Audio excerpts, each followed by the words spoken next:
So apparently the tip of the muffler that I installed a few months ago fell off.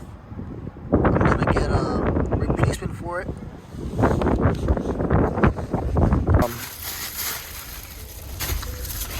Rainbow tip muffler that I got from eBay for around like 40 bucks.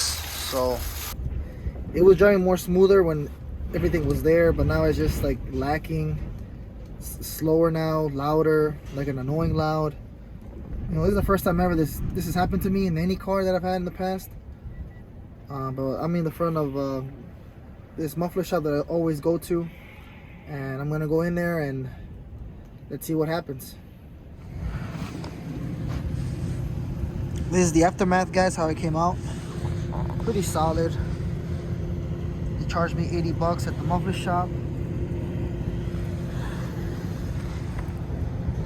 Important thing is that it looks better, sounds better. Well, it still kind of sounds, you know, more loud than before, but I'm not complaining. It's fairly decent, and that's it, pretty much.